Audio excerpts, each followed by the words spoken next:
Hello world, I'm Robin Catling and this is Write On. Join me in my author journey as I delve into the craft of writing, bringing you tools, tips and lessons learned the hard way so you don't have to. Decision-making and agency. Here is the difference between passive and active characters, decision-making and agency. Passive characters meander through a story while stuff happens to them and all they do is react. Proactive characters take decisions and make stuff happen for themselves. Readers far prefer proactive main characters to passive, reactive ones. We want to root for dynamic characters who take charge of their own destinies. We dislike passengers along for the ride. They're boring. A character who makes bad decisions engages us much more than one who makes no decisions at all. Where's the conflict in that? Where's the drama? This is the difference between Lizzie Bennet and Jane Eyre. Sorry, I'm ragging on Jane Eyre head again. Agency in classic heroines. Lizzie continually pokes tigers, bears and pufferfish while kicking at hornets' nests, figuratively speaking.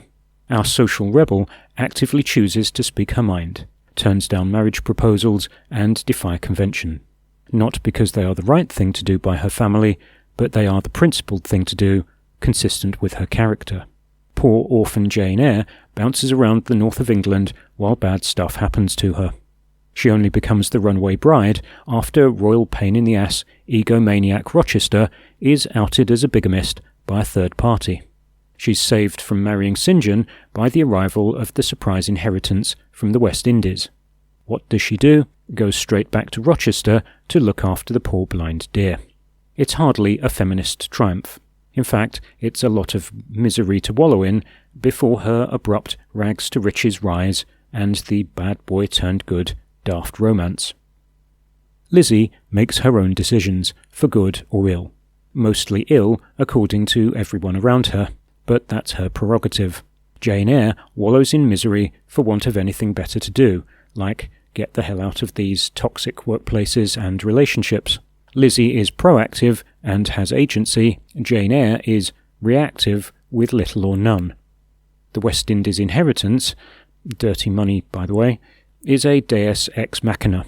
Rochester's state of penury and disability-based dependence is a result of Mrs. Rochester's revenge.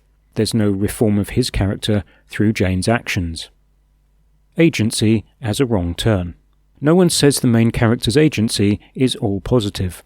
Lizzie Bennet digs herself a deeper hole with almost every decision. Most decisions arise from her prejudice.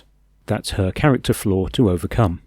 By contrast, Jane Eyre is prickly, judgmental, and driven by logic, she says. But she has a passionate nature offset by a fear of commitment and a lack of self-confidence. That doesn't stop her being rude to all and sundry, illogical, and standoffish. A pain in the ass, in fact. I have no idea what her defining character flaw is. She has a trunkful. None of them generate any agency. It demonstrates you can write a popular classic with bad characters and plotting. Applying decisions and agency. Changing my point of view protagonist for Book 1, her level of agency concerned me so much, I ran a test. I listed all the key decisions, chapter by chapter, to prove how proactive she is. Warning, spoilers ahead. In Chapter 1, Jo instructs Vala to finish Radek. Chapter 2, Jo decides to go find Vala in the Outlands. She stands her ground against the Reavers in Chapter 3, and establishes her position as Vala's equal in Chapter 4. By the finale, Jo sends Vala after Radek, and she stays to fight Tauber herself. In the resolution, she takes charge of their safety and instructs Vala to find them a place. All in the execution. Hopefully this comes across to my beta readers. The execution of this has two possible failure points. 1. Vala appears to be in charge as he is the military veteran with all the survival skills. In reality, he's pushed into decisions, or Jo overrides his poor choices. 2. Jo comes across as a petulant Princess Pushy. Despite her misbeliefs and incomplete answers, she can't or won't stand on the sidelines. She's a fighter, searching for her place in a cruel world. While the intention isn't in doubt, my execution may be flawed. I don't suppose Charlotte Bronte intended to write Jane Eyrehead, but that's what we got. No one said decision-making and agency comes easily.